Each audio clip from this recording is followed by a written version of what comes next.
What about one thing? I think another thing that really interests me when I try to diversify in like different cultures is just the food diversification. Hey, What was the food hitting for? my mom grew up like meat and potatoes girl. Like she didn't eat. Yeah. Actually, my mom always tells me that on their second date, my dad made her this feast of Yeah. like Arabic food, man. Like all the greatest hits.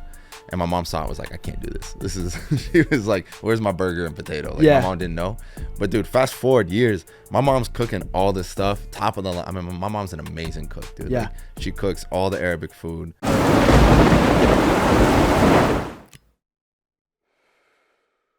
Let's go. We're live. Another episode of Adversity Kings. We got special guest today, Zaid. Zaid. Yeah. Okay, I was gonna say, I was like, I know it was not Zaid. I was gonna be like, maybe it's Zaid or something. Yeah. But when you got on and I was listening, and doing a little bit of research. I was like, all right, this lady definitely just said like Zaid. So it's Zaid. It's Zaid, yeah. Zaid. Okay, like awesome. paid.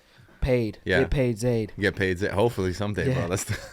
That's the goal. Yeah. That's the goal.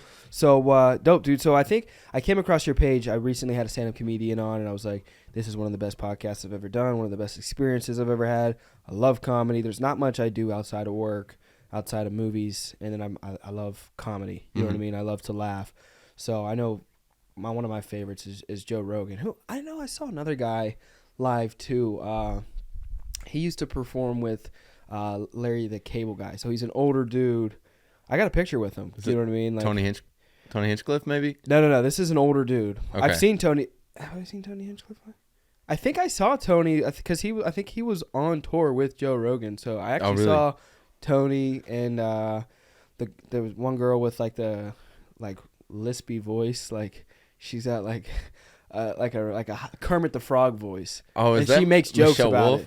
it. It might be. She got like girl, red curly hair. Lost a bunch of weight, Mm, and she like makes fun of her voice.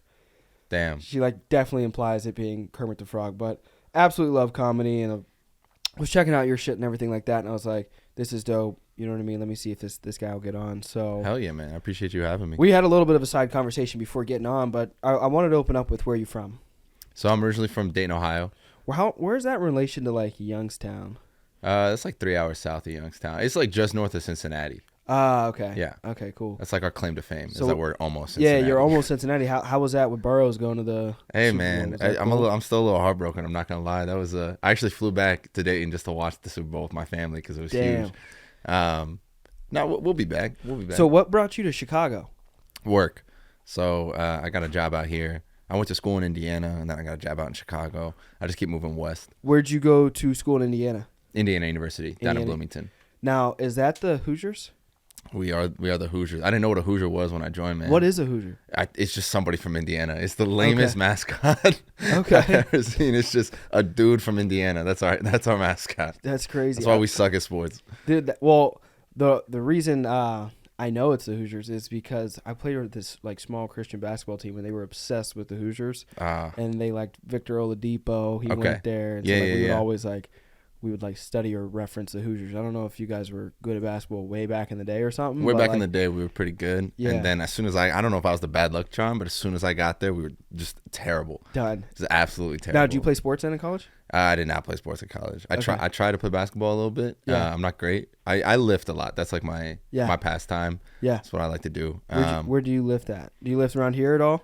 In the city, I go to FFC. FFC? Yeah. What's that like in relation to? I go to Lifetime, so I don't know if is it similar? Is it like a franchise? Is it just like a... Yeah, it's like a local Chicago franchise. I'd say it's like one step down from Lifetime. Yeah. I can't afford Lifetime yet, but we're working on it. They got like a sauna and shit, though? They got a sauna, dude. That's all you need. Yeah, exactly. That feels like luxury, man. You just sit there, sweat with a bunch of naked guys, and you're like, this is not a nice. luxury. This is nice. Dope. So, you get over here, but before getting over here and getting into working and comedy and everything like that, I kind of like to know, what growing up was for individuals when I get them on. Is what was growing up for you like? You know what I mean? Yeah. Especially because you kind of got into it a little bit from the things that I was studying and just the cultural difference of. Yeah. So now you're half Arab and half white, right? Yeah. So my dad's originally born and raised in Damascus, Syria. Okay. And then my mom's born and raised in New Jersey. Okay. So just an interesting combination there. Yeah. But How'd they meet? So they met on a blind date in Dayton, Ohio. Like I think my mom's boss set them up. Yeah. Like the story always changes when I don't know why, but they met on a blind date and got married 5 weeks later. Dope. Yeah, I used to think it was true love, but I'm too old for that shit now. Yeah. Something was up. I don't know what happened. What the hell happened here? But yeah, man. So raised, with a white mom, Arab dad, but really only raised like as part of the Arab culture. Yeah. I was never close to my mom's side of the family. I don't know my mom's side of the family. Okay. They kind of disowned her a little bit when she married my dad. My mom converted to Islam from there. So I was raised Muslim, raised Arab, and I was raised in like a predominantly very white neighborhood. Yeah. In Centerville, Ohio. Yep. So being half white, I was often the most diverse person in my class, which is crazy. Like, yeah, man, it was an interesting upbringing because it's like I was the diversity, and it was a very kind of Republican, upper middle class area where I grew up at, and so a lot of bullying, a lot of just stuck up people. I was always kind of like the other, right? Being Arab, I was kind of the other growing up. So with that, now did she convert when they got married, or was she already? So she was actually Christian when they got married, and then like 3 years into the marriage is when she converted. Oh, so he was cool, but he was like cool. He was like, oh, I'm cool. I love you as you. Now I always wonder that because I'll see like a cute girl, and she'll have like, and I'm like, nah, she's not allowed. You know what I mean? I don't have one of them. Hey, she's not allowed to talk. Now, so like what I'm asking though is like, so like if I was an Arabian household, would it be like allowed? Would I be allowed to let my son go out and marry a non-Arabian? Like, did his parents give him any issues? Be like, no, you can't marry her. So my dad's whole family was in Syria at this point. Okay. Like his mom had passed away. Wow. And he came to this country by himself. And so he kind of had free reign. And I got to be careful how I say this because I don't want it 10 years to come back and get canceled in 10 years for saying the wrong thing here. But I think my dad didn't really care. I think my mom's a very special woman. My mom has a very good heart. Yeah. If you can read people, you can read that right away. Yeah. And I think my dad knew what he had when he met her. Yeah. And he had to know. And so my dad's family is very conservative Muslim in Syria. Yeah. But my dad's dad was just a very understanding guy. And he knew how to read people. So he accepted my mom right away. Wow. And then nobody could say anything. Because if my grandfather accepted it, it's done. My mom's part of the family. Now, and this might just come off as basically just a racist ass question. But it's okay. I'm half black, so we're allowed. But so like with is it a Punjabi or what is it? A hijab. Yeah. Did I say like a racist word? I mean, you're referring to like a completely different group of people, but I picked up what you're putting down. Punjabi is like a sect of like Pakistani Indian culture. Okay. And then it's like one of the cultures within there. A Middle Eastern. I was like saying, I was like, you don't even know what you're saying. No, it's all good. So it's a hijab that's the hair cover. My mom actually, when she converted, she put it on. And what's the purpose of? Yeah. So it's for modesty reasons, right? And there's a big debate in the religion whether or not it's required or not. Yeah. I'm in the belief that it's not required. Yeah. Right. I believe that the Quran preaches modesty for women and men, and that the hijab is one way to do that. And some women feel closer to God to do that. So all power to you. Yeah. My mom wore it for years, and then took it off after 9/11. Yeah. Because she was targeted several times. One time with me in the car. Yeah. And there was like one time with some dude in a truck tried to run us off the road. Oh my God. And tried to kill us. Yeah, it's crazy. And my mom was like, look, like for my family's sake, like it's not worth being targeted. It's not worth having a target on my back for my kids, And so it was one of the hardest decisions of her life to take off the hijab. But she did it, and she did it because she felt, hey, I can still be a devout Muslim. Yeah. But I don't need to put a target on my back for my kids. Yeah. What about one thing? I think another thing that really interests me when I try to diversify in like different cultures is just the food diversification. Hey. What was the food hitting for? My mom grew up like meat and potatoes girl. Like she didn't eat. Yeah. Actually, my mom always tells me that on their second date, my dad made her this feast of like Arabic food, man, like all the greatest hits. And my mom saw it, was like, I can't do this. She was like, where's my burger and potato? Like my mom didn't know. But dude, fast forward years, my mom's cooking all this stuff, top of the line. I mean, my mom's an amazing cook, dude. Yeah. Like, she cooks all the Arabic food, completely adopted the culture, completely embraced the culture. She taught me how to make a lot of that food too. So the food is, man, the food's good. You're out here in Lombard, there's some good stuff. I think there's some good. I order, and I honestly don't know. because I eat really clean, but like sometimes if I want like to switch up the chicken and rice, I order from this place and I'm gonna pull it up just to do it. Let's give us a free advertising here and look at it and say what is this? Because I'm always wondering. I'm like, this is definitely not American, but it's fire. Do you get like shawarma and stuff? I think that's what it is. There's like a shawarma express or something around here, and I've had that. Shawarma, I haven't even heard that one though. I know a few good places in this, like in Chicago proper. That's what I was thinking. I was like, I bet in Chicago, yeah, there's probably some like crazy. You go down to Bridgeview, Little Palestine. That's where all the Arabs in Chicago went to Bridgeview. It was like, this is good. Like if you drive 10 more minutes, you can go to Chicago. Like no, this is good. They just stopped. So here it is. It's pita. It says Mediterranean, so I don't know. Maybe, man. That's this might be Greek. Oh, see, the Greeks just be stealing our shit, bro. They're just I swear, dude. It's They bring chicken shawarma. That's not their shit. That's our shit. I was wondering. I was like, stick with your gyro, whatever that is, bro. Let us have our bro. Everyone's trying to take our shit, bro. Greece, Israel, what's going on, bro? I get this shawarma. I'm like, this is phenomenal. I was like, this doesn't give me a comes Greek with that vibe, feel, bro. What yeah, is it? dude. Nah, I'm man, like, that's not us, bro. I'm looking at him like. That's not us. We got the garlic sauce. We don't got that tzatziki stuff, bro. Oh, okay. So all due respect to the Greek culture, you stole our shit. Let's call a spade a spade, you know. And I was like, as I'm reading Greek, I'm like, this doesn't make any sense at all because it definitely aligns with like, I think I guess another way most individuals probably think of like Middle East, the Middle East would be like Dubai. You know what I mean? Of like, yeah, which is crazy. The first place we go to. Dubai 20 years ago was like just the desert, bro. There was nothing there, man. And then they got the oil money. They blew it up. But honestly, that frustrates me a little bit because it's like people think of that, but the Dubai culture is a very modern, very recent culture. You know, people don't, being from Syria, you know, we're such rich in history in Syria. Like Damascus was the capital of the Islamic Empire for years. Yeah. Right. We have like rich history there. But, you know, we didn't hit the oil jackpot and, you know, raise these buildings. And so people don't talk about Syria as much, or they don't talk about Palestine as much. They don't talk about Jordan as much. It's when you think of like Arab culture, you think of these Saudi rich princes who oftentimes capitalize on the backs of the other countries around them. Yeah, just draining them. Yeah, draining them, and you know, citizenship's a weird thing in the Middle East. And so if like during Syria, like when there was the war hit Syria, right? A lot of people fled. They went to Dubai, and they would just get, you know, paid pennies on the dollar for their labor and for their work. Yeah, I heard they can be pretty strict in Dubai. Yeah, man. I mean, basically, like that city was built by glorified slaves, you know, but we don't talk about that. You know, they put in a subway. Yeah. it's clean, you know, they have a Chipotle in Dubai. Let's keep it, you know. How close is Syria to like in relation to like Israel and Palestine? It's along that same, it's part of the Levant over there.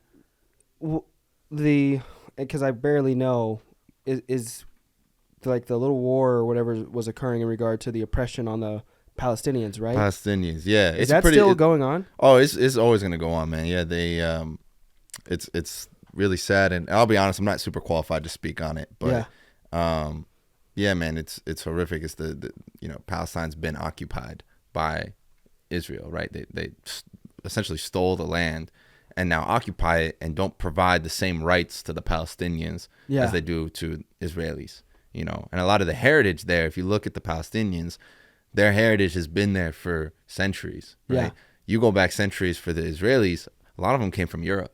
Yeah. You know, so that's really the core issue. Does that affect Syria at all? Is it close enough to get affected? I mean, they took some of our land, but we're like, I'm not going to complain about it when I see, you know, our brothers in Palestine fighting for their lives and just consistently getting bombarded and getting, you know, it's just horrific shit that goes on over there. Like, you know, you're never safe if you're in Palestine because there's always the threat of Israel doing something, especially in Gaza or the West Bank or whatever. Yep. So Syria's war was a civil war internally, with an oppressive regime that, you know, was killing its own citizens and stuff like that. Yeah. And so my family was greatly affected by that. I had a lot of cousins that were displaced, had to flee the country. Now they're scattered around Europe and stuff. So it's very real. I don't mean feel bad getting too dark on the podcast, but bring on a comedian, we start talking about war. Yeah, I know, and I feel kind of bad. I'm like, dude, you brought on this comedian that you're just talking about her being Muslim, you know? But I was curious, you know what I mean? It really, because you know, opportunity doesn't really present itself much to bring exposure. Yeah. To the things that I think deserve exposure. You know what I mean? I agree with that. Sometimes the setting isn't right. You know what I mean? And then just sometimes people don't want to talk about it. And then, a lot of people just the world is so politically driven that the world gets to like the major influencers get to decide what gets exposed. So it's like I kind of fuck with Kanye right now about him just putting out all types of crazy ass shit. It's like he's using his platform to expose what he wants to expose. You know what I mean? So it's like even though this is a microscopic platform compared to all those, it's like there's a few people out there that can have a better understanding of what's going on or just do your own research. Just I feel like being a voice sometimes is better than nothing opposed to it's like let's go out and do something action filled to try to bring some value to different communities and just lives. But I think just being a voice too at the same time and like putting a light on that is good for people to know and like hear about. So that's like I'm a huge advocate for just like human equality and like human love and safety, like kind of like maybe like a hippie vibe, I guess. Like, you know what I mean? Whatever you could do whatever the fuck you want, just like don't hurt nobody. I think just don't get in anybody's way. Let people do what they want. But I think going on what you said about having a voice and bringing this shit to light, that's what I try to do with my comedy. The first thing I say when I get on stage is, my name is Zaid Fouzi. I'm an Arab Muslim. Yeah. Right.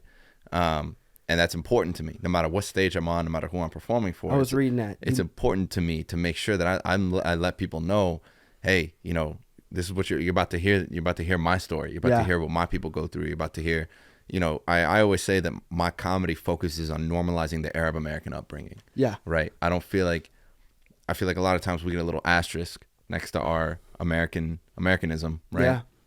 And so when I go on stage, I really try to bring that culture to life and show the light side of that culture that you don't see on Fox News, that you don't see on CNN, right? Yeah. Because I always felt like if I can talk about being Arab and Muslim to a non-Arab Muslim audience and I can get them to laugh, that means we just found common understanding. Yeah. That means we just found something that we can both agree on. And if we can laugh together, we can talk together. Mm-hmm. If we can talk together, we can understand each other and maybe love each other, right? Yeah. So that's why I love doing comedy, and I try to do comedy for non-Arab Muslims majority of the time. Yeah. Because I feel the opportunity to bring this culture to them to generate that understanding.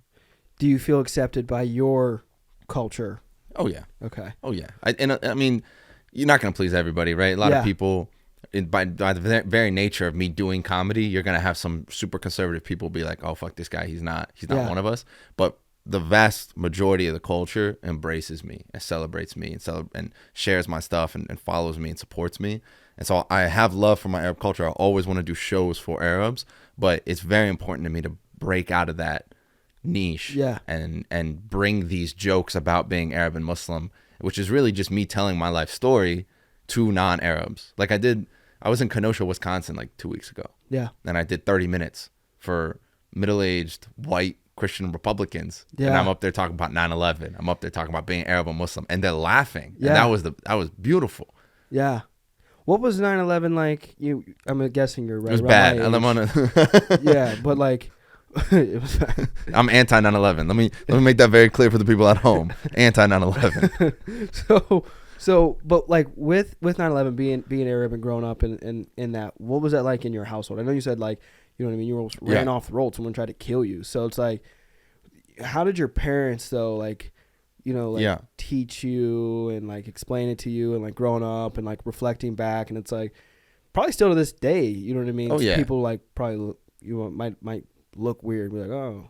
Oh yeah. I mean, 9/11 shaped the upbringing of an entire generation of first generation Americans. Yeah. Right. Anybody who was a child of an immigrant from the Middle East, even from India and Pakistan, because white people don't know the difference, right? You now had to be this extra level of awareness, this extra level of understanding. I had to know what a terrorist was when I was in second grade.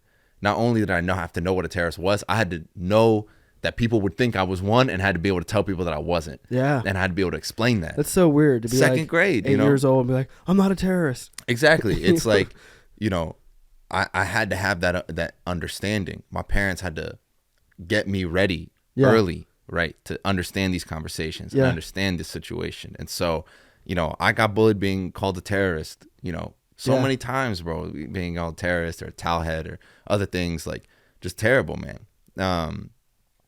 But luckily my parents made me so proud of who I am, so proud of my culture, Yeah. that I it never shook my faith and my pride in who I was. You know, I'm the type of person to double down. My mom told me to just fight after school. Really? Fight after school?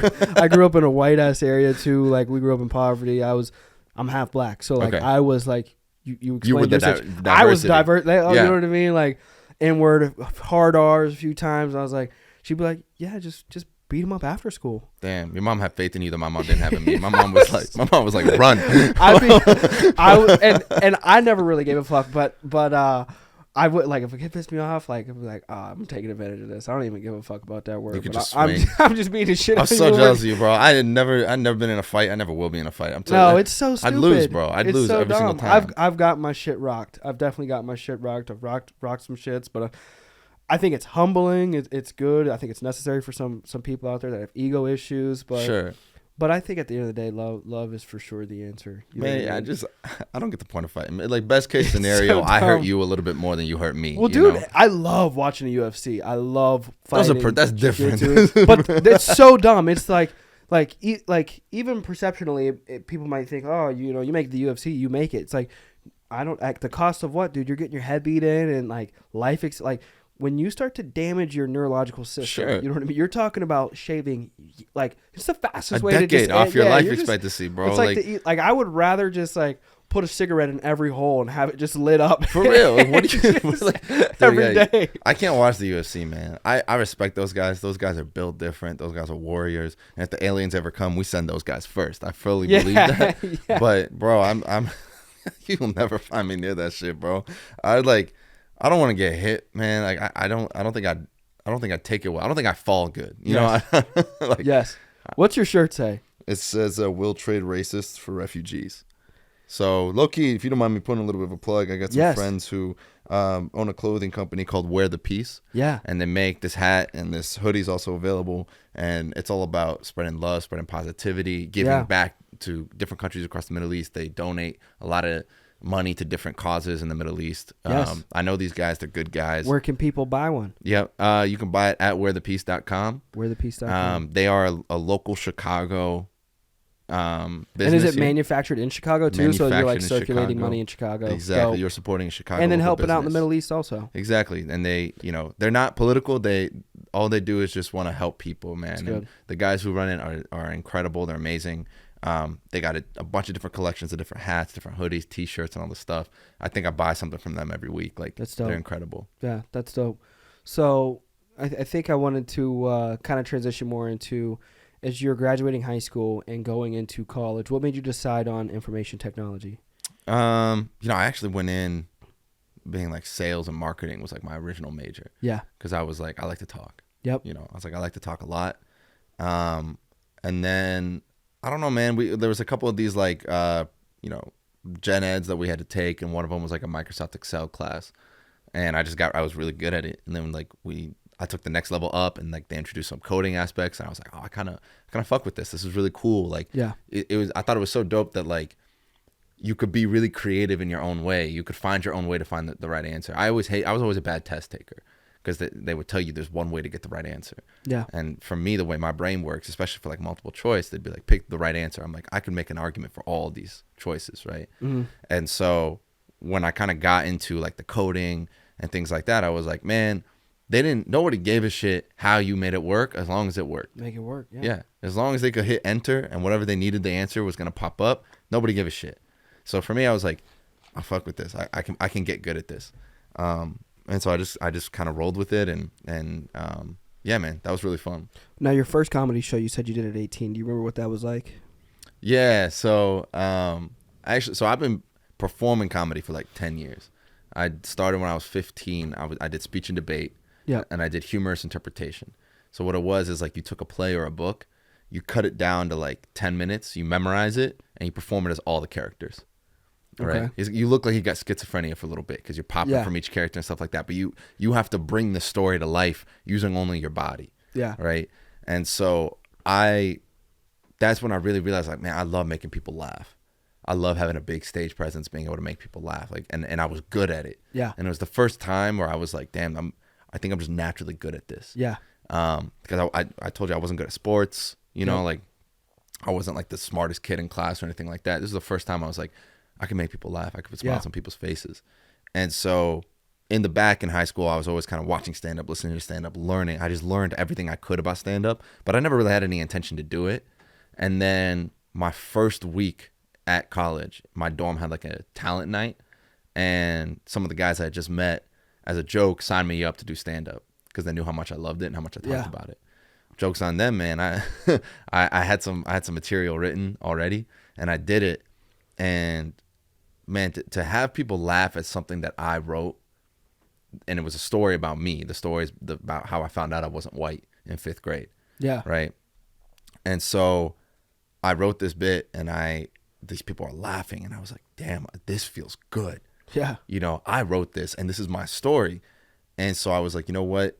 Let me keep writing. So the next week we had another talent night. I did more stand up, you know, and then we had like a showcase type thing. They asked me to perform there. I was like, oh shit, I got this. Like I can be good at this, for, you know. Yeah.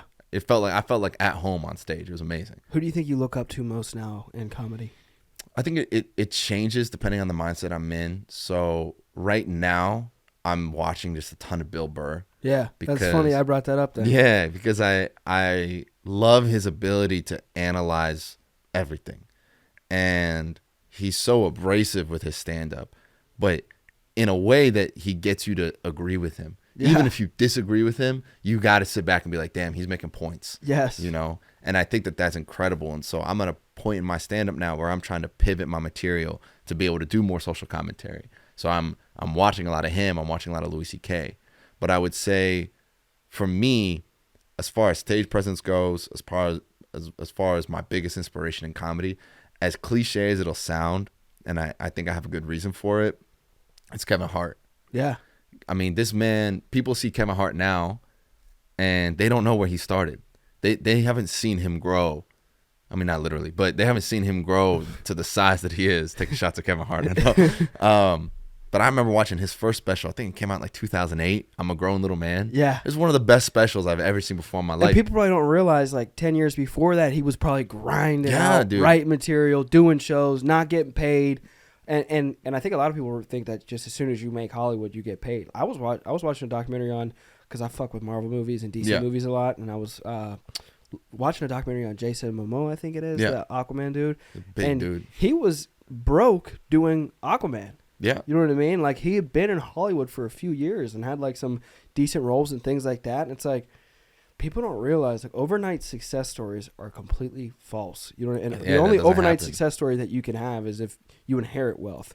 You know what I mean? That's the only way. Like, day one, you had it. But no, man, like, Kevin Hart was grinding, and he's probably the hardest working man in comedy. He built an empire based off stand up.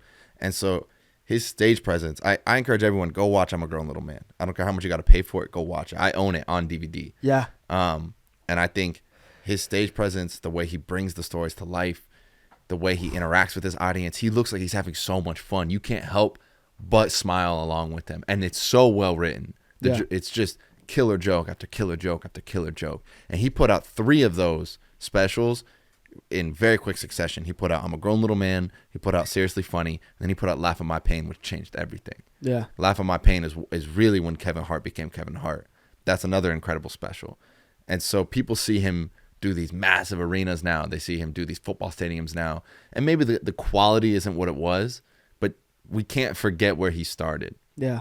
And so when I watch his old specials and I see his stage presence and he's just talking about his life, right? His material's so unique to him. You can't get that from anybody else. That's really what makes him so valuable. And that's what really inspires me, you know, is that I want to be able to make people laugh and smile just by talking about my upbringing and the crazy things I've been into and the unique experiences I've had. And it's relatable, but also you walk away feeling like you learned something about him every time you watch it. As you transitioned into sketch comedy, and that was probably through college. That was in college, yeah. what was that like for you? And like, can you think of a favorite one you ran? Yeah, so I was part of a sketch comedy group at Indiana called the University Twits. And I got in. It was like the first thing I joined when I got into college. And my dad was, he was like, "What are you doing? I sent you to business school. Why are you joining this comedy group?" But Yeah. that I had a really good group of mentors. When I joined the group, there's a lot of, juniors and seniors in there. And there was like 10 of us. And they really taught me how to write comedy. They taught me how to think of, like, when you think of a sketch, right? Your sketch is, you have to be able to tell like a full story in like 3-4 minutes, right? And so you got to find the game. What's going to be funny about the sketch, right? You got to find how to build the game. How do you raise the stakes each step of the way, right? How do you develop a character super quickly? It teaches you how to write. And so, thinking back, trying to think about like my favorite sketch I was in. I had one. It was nonsense. I'm known for that in sketch, like in my friend group, was like, I love just kind of like messing with the audience and making them think I'm gonna go left and going right or whatever. So I wrote the sketch called Boogie Down from Downtown, and it was just like, it started out like an empty on stage. You see like 3 people looking real sad and depressed, and then I walk in this ridiculous outfit, and I was like, "Hey, are you sad, depressed, still getting over your mother's death?" I was like, "Say no more." I was like, "My name is Boogie Down from Downtown, and this is how I feel." And I just break into this like ridiculous dance and cure everybody's depression.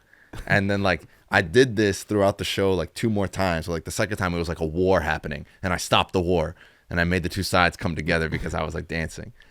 And then the last one was like an empty stage, and then I kind of like fizzle out, and then 2 people come on stage and they're like, "And that's his story." And the other person's like, "Clyde, I don't think you know what the boogeyman is." And like, that's the end. And so it's just like I don't know. I had so much fun because it was just a completely ridiculous idea, and it's tough to explain in person. But I had this idea and I was able to bring it to life, and that was probably my favorite thing. It was just so ridiculous. It was so stupid. That's hilarious. So as you go through college, what was college like for you? Did anything stand out to you that was like a favorite memory or College was tough, pivotal? man. College was tough because I went away from home. I didn't know anybody when I got there, and just had like an identity crisis, right? I tried, I didn't know who I wanted to be. I didn't know who I was. And so I tried a bunch of different things, right? I was the party guy for a while, and I realized that's not who I want to be. And I tried to join the Muslim Student Association, but had some trouble there because they looked at me differently because my mom's white, right? And we don't know. yeah, there is like it, I like to joke around, say I got excommunicated from the Muslim Student Association. Like, it was ridiculous, man. People treated me kind of like shit there. And then my mental health just crumbled in college. I mean, that's really when I identified. I was like, damn, I have some struggles here that I need help with. And that got really bad. My mental health was horrific, like my senior year. And so college was a struggle. College was, a lot of trials for me to really figure out who I want to be. Would you say your college career was probably the hardest adversity you've had to overcome in your life?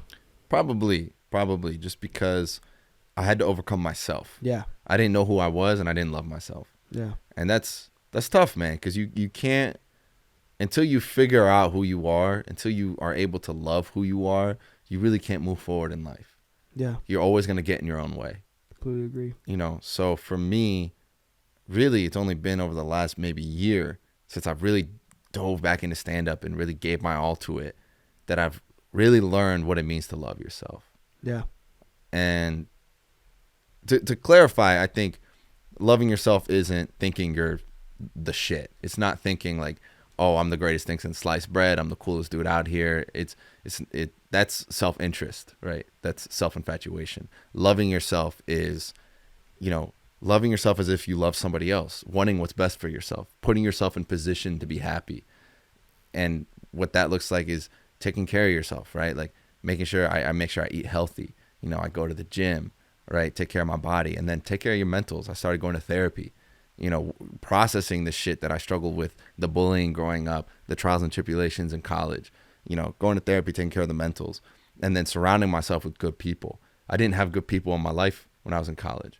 And now I have a very tight circle, but it's full of people, of like-minded people who respect each other, love each other, raise each other up. So when you love yourself, it's just putting yourself in those positions to be successful. And once I really realized that, everything changed for me, man. And now I just feel like I have purpose every day, right? And that doesn't mean I don't struggle, but I really feel like, okay, I know who I am, I know who I want to be, and I love myself for the process. Like, it's time to go to work now. I feel like I'm in a position to succeed. Absolutely. Yeah, that's one of the biggest philosophies we teach here. It's just we kind of abbreviate it into MBS, mind, body, and spirit, and It's just taking care of your mind, your body, and your spirit on a daily basis. Mm-hmm. You're not going to pour from an empty cup, right? And attempt to fill others. So I think it's crucial. When people kind of get a grasp on themselves and realize, like, I can really change other lives by changing first my life and impacting my life, so that I can in turn impact others. It all starts with, are you loving yourself, and how do you perceive yourself, and do you find value in you? And it's just one day at a time, doing what you can. Yeah, I think it's important that, if you want to help other people, like you said, you got to start with yourself, because for me, I'm at peace. For the first time in my life, I'm at peace with who I am and what I'm trying to be. And what that allows me to do is it allows me to help celebrate and support other people in their success, right? Because if you are feeling like other people's successes is inhibiting your ability to have success, you got a problem, right? Because that's just not how the world works, right? I'm able to see my friends who are comedians be successful in things I want to be successful in, and rather being like, damn, why are they getting that, not me? I could be like, man, good for them. I know how hard they work to get there. I'm gonna get there too. I'm gonna do that too. You turn from worrying about what other people are doing to being inspired by what other people are doing. Yes. And hoping to inspire others. Yes. So as you complete college, you get into private equity consulting. Yeah. Right? And so how has that experience been for 2.5 years now? It's been cool, man. I mean, it's a cool job. It's a cool day job. I like the company I work for. Everybody's very supportive of stand-up as well, which is huge. And that's not common in business, right? It's like you keep your personal life kind of quiet, especially something like that. But those people that come to my shows, they follow me, they come to my shows and stuff. It taught me to be an adult. Like, I have to go to work. I have responsibilities at work. I have things I have to get done, stay on a schedule, It definitely makes comedy tough because I don't work a 9 to 5, right? I work like 10, 12-hour days sometimes. Yeah. And then as soon as I'm done with that job, it's like, all right, let's go to the gym, let's eat. Now I got to go do a show. Now I got to go do an open mic. Now I got to go film the sketch. I got to edit a video, So it's been challenging, but I think it just keeps me in that grind mindset. What's your routine for creating content, whether that be your writing or whatever it might be, for creating and producing new content? What's that look like for you? Yeah, so I think I'm still working on getting like a repeatable process, because right now it's like I'll do a lot of creations, and then that'll give me some time to focus on other things, and then I'll get back in the creative mindset, and I'll do a lot of I'll write a lot of content. When do you feel like you're your most creative? I think I'm most creative when. That's a great question. You stumped me a little bit.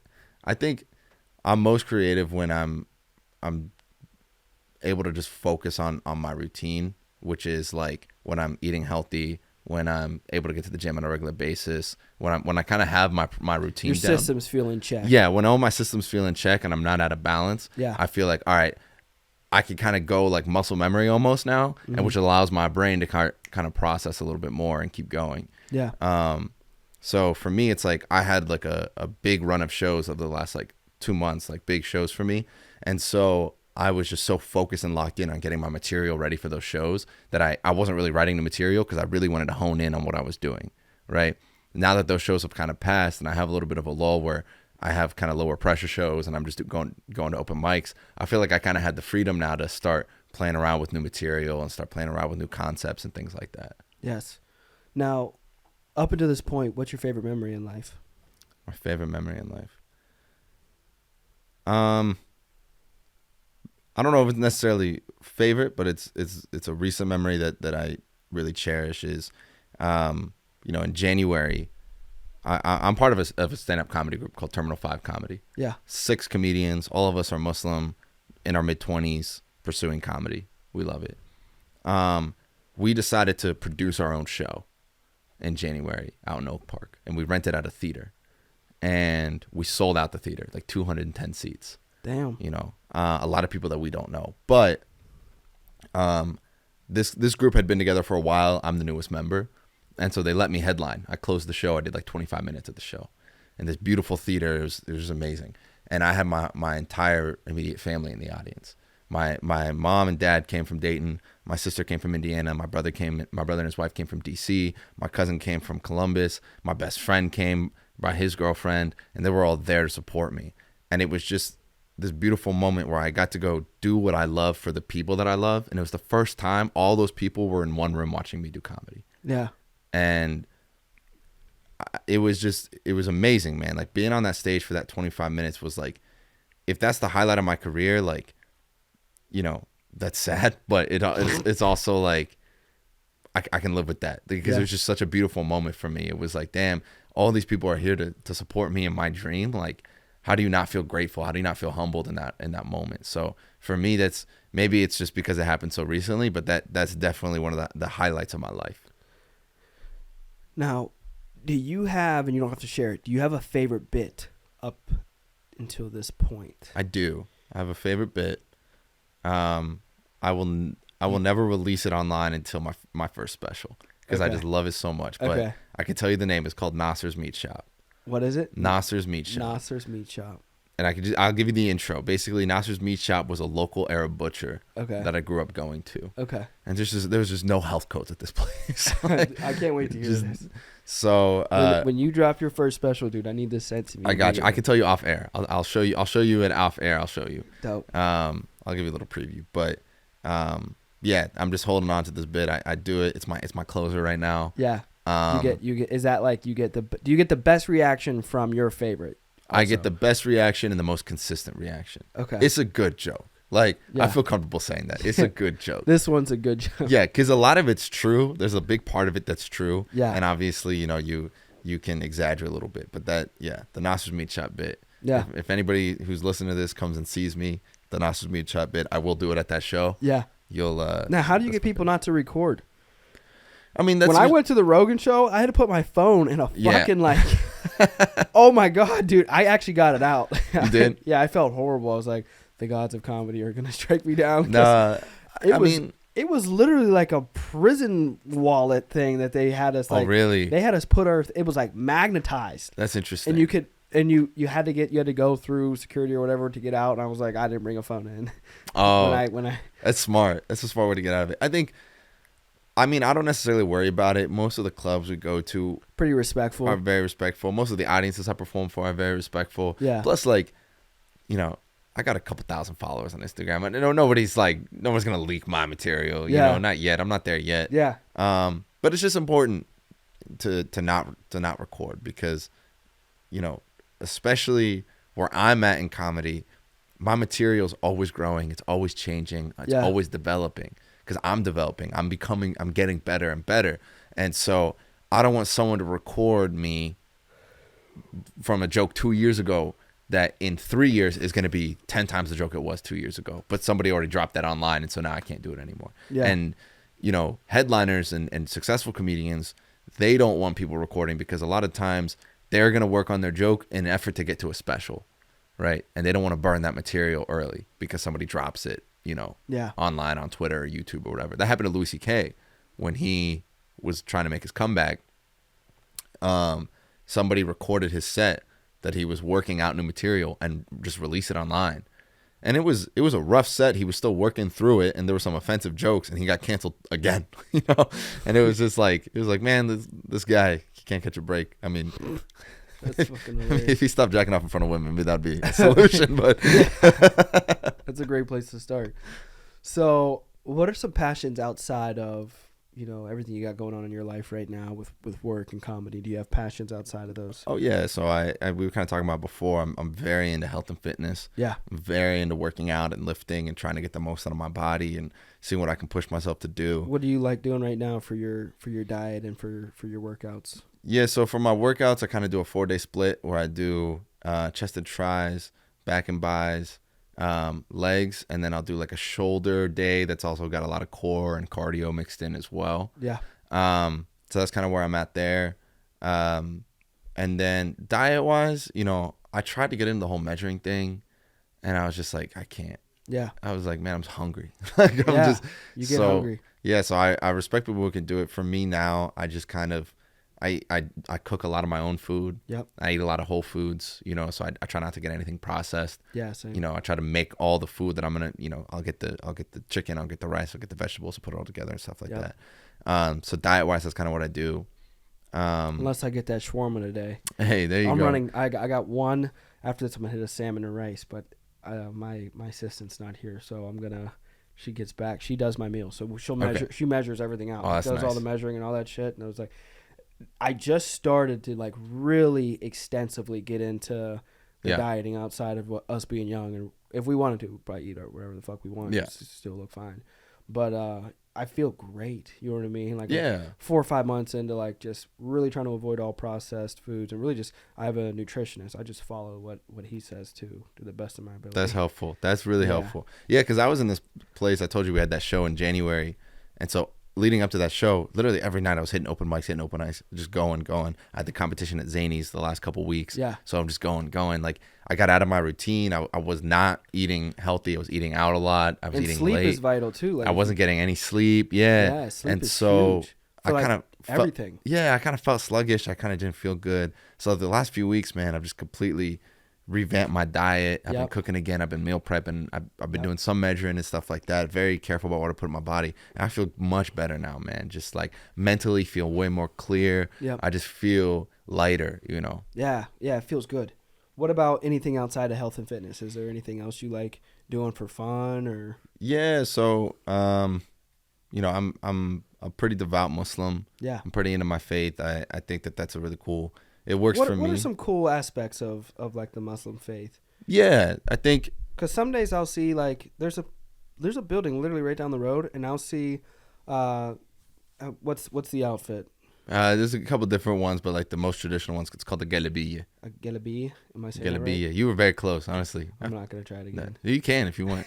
I was like, it's called the Punjabi. I'm just like, yeah. I was like, oh, dude, I just said the Muslim N word. I was like, fuck. Oh man, I got no comment. You know what really pissed me off though? When I was growing up, people would call me a sand N word. Yeah. And I was just like, this is lack creativity, man. You can't just take one slur, add another racist adjective. Like, how are you putting an adverb on the N word, bro? Like, dude, I would laugh. I'd be like, this is so like. Well, I kind of laugh at both sides. Like, I kind of laugh at like white people or just I guess just racist people for thinking like a word is offensive, and then I kind of laugh at like my black side. I'm like, why the fuck are we responding or reacting to a word? I'm like, I don't give a fuck, dude. But it's hilarious. But so some days I'll see like they'll just like walk. You know what I mean? Like, I think that might just be an error. That's not necessarily a thing. But it's like a bunch. You know what I mean? A bunch of them. Yeah, it's like a bunch. There's a walking group. I don't, like a circle around the. And like sometimes there will be like police blocked off, you know what I mean, around their building. So that's probably a mosque. It's probably is it on Fridays? It could be. I never look at the specific day. And I'm like, so Fridays is like our holy day, right? So it's like the same way Christians go to church on Sunday. We go to the mosque on Fridays. And you kind of ask what are some of the cooler parts about Islam, and so. You know, I think it's a very misunderstood religion. It's a misrepresented religion. They're all very similar. It's based around love. It is. So Islam means peace in Arabic. Yeah. That's what it is, right? And Muslim means someone who submits, right? So if you're a Muslim, you submit to peace, right? You submit to God, right? And I think Islam is a religion of love. Islam is a religion of peace. And it's basically a structure on how to live your life in a way to avoid trouble and avoid conflict and avoid, hardship. And so a lot of that, people look at it as, this religion's super restrictive, right? You can't drink, you can't do this, you can't eat pork, you can't whatever. And it's like, yeah, if you focus on that stuff, it might seem restrictive, but I don't look at it as I'm not allowed to. I look at it as I'm free from those things, right? Yeah. Let me be very clear when I say this, that my religion works for me, and I would never dare tell anybody else what works for them. So, I don't want anyone feeling like I'm preaching here, but, I don't drink. I have in the past. Yeah. I told you I had my party phase. I kind of came out of that and I feel free from it, right? Mm-hmm. I don't worry about mistakes I'll make when I'm drunk, right? Yep. How many guys or people do we know who are like, once that guy drinks, he's a liability now. We all have that one friend, right? Absolutely. So for me, I'm free from being that guy. I know I don't have to worry about that stuff, right? Yeah. In Islam, you're supposed to take care of yourself. It's very important that you take care of your parents and you respect your family. And then the most important thing is just being thankful for what you have, right? So we pray 5 times a day. Yeah. Is that every day? Every day, 5 times a day. Early in the morning, we have like an late morning, early afternoon prayer. We have like a mid-afternoon prayer, a sunset prayer, and then an evening prayer. Do you set an alarm? Yeah, so there's like because it's all based on like the sun and the moon and everything.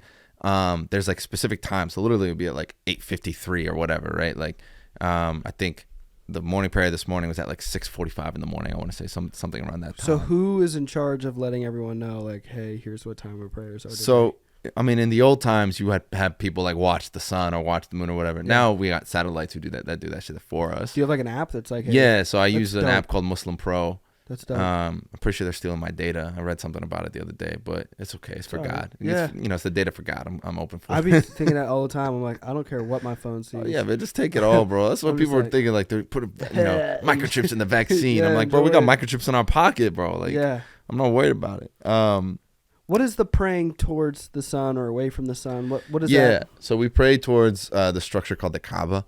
And it's like it's a location in Mecca, Saudi Arabia. I was going to ask Mecca. Yeah, so we pray towards Mecca. It's the most holy city in the Muslim religion. It was the home of the Prophet alayhi salam.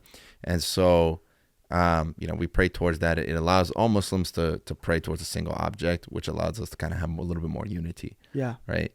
The beauty of Islam, as opposed to maybe some other religions, and I'm not a scholar by any means, but is that it's a very personal relationship you get with God, right? I can pray in my house alone to God, right? This direct line of communication is always open and it's always there. I don't have to go through anybody else. I don't have to worry about anybody else.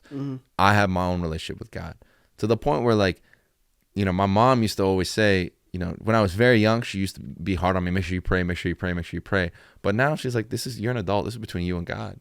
Yeah. Right. And I think that's a very beautiful sentiment, that I don't really worry what anybody else thinks about me and my religion, because it's between me and the big guy, as long as I feel at peace with him, I don't have to worry about anything else. Now, is Islam also one God like Christianity? Yeah, single God. It's, the same as Judaism and Christianity. It's an Abrahamic religion. Okay. And so with that, for the best of my understanding, you said there was a prophet. So is it similar I've read like bits and pieces of the Quran. Like it was required, and I took a religious class in high school. Like we had to read different. Like I think we read like, I don't know what school I went to, but and you didn't see the light. You weren't converted. I think we read like some Satanists. Oh no! There you go. Some back alley school. Yeah, I mean it's. I don't want to get too deep into the history of the religion because I'm afraid I'm gonna fuck it up, and I don't want to spread any false information. But yeah, we have, in the same way that Jesus was a prophet. Right, where God spoke to Jesus. Yeah, we don't believe that Jesus was the Son of God. Yeah, we believe he was just a prophet. Yep. And he's very highly regarded and very highly respected in the Muslim religion. By the way, Jesus is a big part of the Muslim religion. But in the same way he had that, we also believe that the Prophet Muhammad, peace be upon him, was a messenger of God as well. Yeah. And he brought kind of like the final message to the people. And so we kind of follow the Quran is written by God. It is God's word, right? It's not, I know that like the Bible, to the best of my understanding, is like a collection of stories from other people and things like that. Whereas the Quran we believe that to be the word of God. Okay. That no man has written that. Yeah. Right. It was presented in its form, directly from God. Yeah. And so if you look at like the history of the Quran, it's never been changed. Yeah. Right. It's the same. It's consistent. So that's big for us. And then we also kind of follow alongside that the teachings of the prophet and the lifestyle of the prophet. To the best of your knowledge, because a lot of people I think sometimes they have the misconception and just make an assumptive guess that the Quran basically just tells people to just go out and just start blowing shit up. That's not. Does it say it anywhere? Does that say No, it anywhere? I mean, for everybody out there that I can may have thought confirm this, the Quran does not ever say to blow anything up. if they don't ever. believe. No, the Quran. Because I remember, that'd be crazy if it did, though. That'd be insane. I remember being in school and just being younger and people just being like, just Islam is like an aggressive religion. And as I got older and I read bits and pieces of the Quran and I started having conversations and asking for myself, and I was like, oh, these are all pretty much the same. Chill. I mean, these are pretty similar. Islam's actually a pretty chill religion, man. People it's pretty peaceful. It's actually pretty much the opposite of what the fuck you guys are saying. There's a saying in the Quran, and I'm gonna butcher this, so we'll put parentheses around this, but to take one life is as if you've killed all of humanity. But to save one life is as if you've saved all humanity. Yeah. Taking care of people is part of Islam. It's part of the religion. It's part of the culture. Yeah. And so, really what's going on with these extremists overseas and stuff like that is, they're taking advantage of people who lack formal education, who are in desperate need of finances for their family, food for their family. And they're brainwashing them into thinking that extremism is the right path, right? Yeah. And that's just not a thing. Islam is a religion of peace. I mean, you don't kill in the name of Islam, right? That just doesn't happen. Which is crazy because we talked about this earlier. Like, I had to know this stuff when I was in second grade. I had to be able to have this conversation when I was in second grade. Yeah. And that's how drastic the misunderstanding of my religion is in this country. Now, what does Allah reference? Would that be God? Yeah, Allah is just the Arabic word for God. Okay. In the same way, I think what is Dios is God in Spanish. Okay. You can just say Dios in the name of Dios, and that's the same thing. Okay. Now, Assalamu alaikum. What? May peace be with you. Now, and what do people respond? Wa alaikum assalam, and may peace be with you. Okay. And is that Middle Eastern? Assalamu alaikum. I mean, that's Arabic, but it's Arabic. used primarily in the Muslim religion. But that's how you greet people. Assalamu alaikum. The first thing you say to another Muslim is, "Hey, may peace be with you." Yeah. Would you? So, do you think you'll ever make a trip to Mecca? I have. You have? Yeah, my dad and I went in 2017. My dad and I went together to Mecca. How was that? I mean, it was incredible, man. It was like the most beautiful experience of my life. Like, my dad and I went to Mecca, which is the holy city in the Muslim religion. We spent a few days there. Now, are you bilingual? Were you able to communicate? I'm not bilingual, so okay. that's one thing that gets me in trouble with a lot of Arabs, is that I don't speak Arabic fully. Okay. But it was just because my mom didn't speak it. My dad worked. My dad's a doctor, so he was always working. Yep. Right. So my mom, she wasn't able to teach us. She did her best, but she wasn't able to teach us. Yeah. Your mom can speak it? She can understand it. Now, do you think you'll ever pursue completely being able to? 100%. That's a goal of mine, man. Okay. I think it's critical to learn. I want to be able to speak to my family. I want to be able to do a comedy special in Arabic. Yeah. I want to be able to go to the Middle East and perform in Arabic. That would be a dream come true of mine. That Dubai money, baby. That's what we're chasing, man. Dude, they sell license plates in Dubai for billions.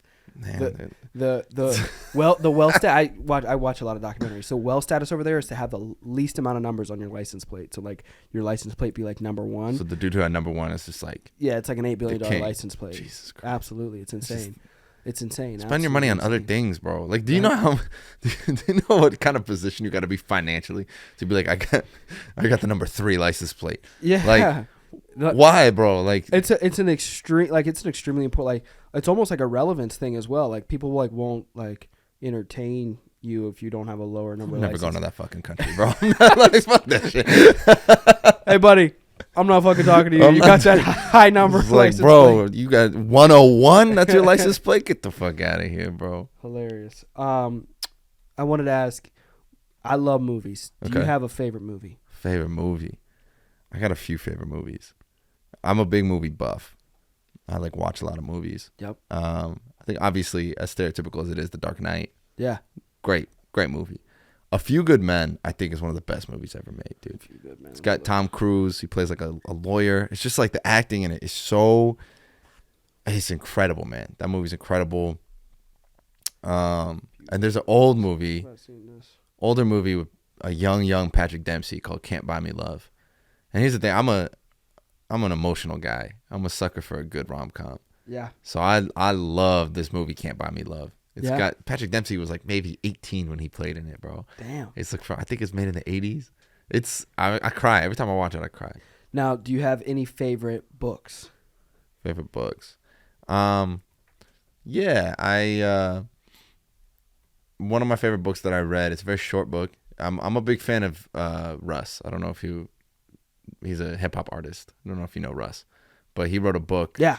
Called Russ. It's All in Your Head, and basically he just kind of tells his story about, his whole thing is do it yourself, right? He was kind of gate kept out of a lot of the hip hop industry and things like that. Yeah. So he said, "Fuck it, I'm gonna go put out my own songs on SoundCloud. I'm gonna drop a song every single week till I blow up. I'm gonna do it myself." And so he has this whole thing in the book about being almost delusional in your self-belief. Yep. And that in order to be successful, you have to convince yourself that it is the only outcome that is possible of happening. Absolutely. And so I've really adopted that mindset. And he's like, you got to learn how to do everything yourself. No right? plan B. Yeah, no plan B. And you got to learn how to do everything yourself. He does his mix, mastering, engineering, Yes. writes all of his music. So for me, it's like, okay, how do I apply that to my passion? All right, well, I bought myself a camera. I'm going to record all my own sets. I'm going to edit all my own sets. I'm going to manage all my own social media. I'm going to drop all that stuff. He's got a line that says, I be playing coach, I be playing owner, I be playing fan, and I play promoter. And it's just like, I think that's such a good message to have when you're young and hungry and going for something. Because it's like, man, I'm my number one fan. I have to be my number one fan. Absolutely. Because if I don't think I'm funny, why the hell would I expect anybody else to think I'm funny? Absolutely. If I don't think I deserve to make it, why should anybody else think I deserve to make it? Yep. And it's not a cockiness. It's just this confidence that you can have in yourself. That's like, I'm going to make it. I'm going to do it. Whatever it takes, Absolutely. What's your future vision for you? I think, I've always said that, when I die, I want it written on my tombstone that Zaid put smiles on people's faces. Yeah. And that's all I want. And I want to make a living doing that. Yeah. I want to be able to tell a story. I want to be able to make people happy. I want to be able to make people think. So for me, the dream, right? The tangible dream is I want to perform stand up full time. I want to make specials. I want to be an actor, right?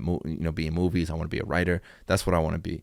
But the macro level, I just want to be able to spread positivity. I just want to be able to spread laughter. And I especially want to be able to do that representing my culture and my religion. Yep. Because it's so misinterpreted and so misunderstood across the world that I want the next generation to be able to be feel normal growing up. Yeah. Right. I want to normalize this shit. I don't want people to feel like there's an asterisk to it. And I'm very aware that I'm standing on the shoulders of giants. There are people who have already done this in comedy, right? Maz Jobrani is an Iranian comedian. Joe Rogan literally just dropped an episode as you were pulling up. It's this guy. I was actually about to start listening to it. Majid Nawaz. I don't know who that is actually. Well, it said Majid Nawaz is a former Islamist turned counter-extremism activist.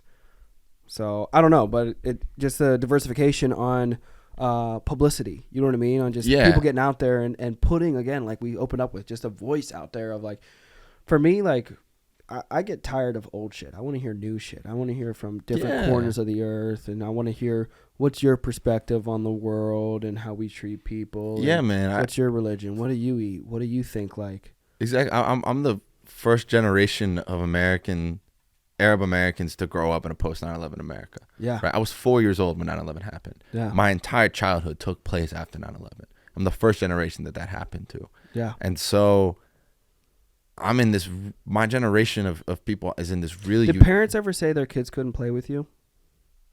You know what I mean? Not those words directly. I'm sure there was. Oh no, you're not playing with them. I had girls who couldn't date me for sure. Oh, okay, yeah. I had girls That's the mixed life, dog. Yeah, they couldn't. They just couldn't.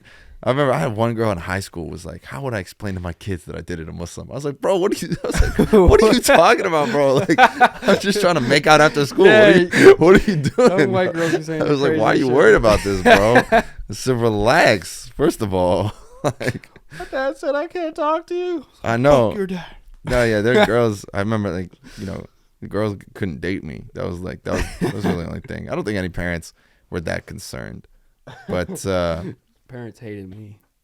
Hey, I mean, I was a dork. I didn't pose a threat at all. I wasn't getting some in high school, bro. There was nobody. Bro, I found out people were fucking in high school, like at the end of high school, and people were like, I was like hooking up with them. I was like, we've been doing this? Like, what, bro? Like, I've been playing Yu-Gi-Oh after school. What's going on, bro? Dude, Dragon Ball Z was slept on. Did you ever get into Dude, Dragon Ball Z was the shit, bro. They spent 6 on. episodes powering up, like everything, bro. Like, dope. Dragon Ball Z was the shit, bro. Man, we got a good hour in. Yeah. Anything you want to shout out? We brought some attention to We Are the Peace. Right? Wear the Peace. Yeah. Wear the Peace. Wear the Peace. Yeah, just a few shout outs. Follow me on Instagram at Zaid Fouzi, Zaid.Fouzi, and also Terminal 5 Comedy. Any up and coming shows we should stay tuned for? I don't know when this is dropping, but fuck yeah, you're right, dude. So I don't know. I don't want to say like something. 20 episodes out. This will be a month and a half, 2 months maybe. Okay. We gotta buy another piece of equipment. Maybe we'll increase our rate of dropping. I'll tell you what. Depending on when this comes out, we're Terminal 5 is working on another show, the same type of thing we did in January at a theater. We're planning to do another one in May.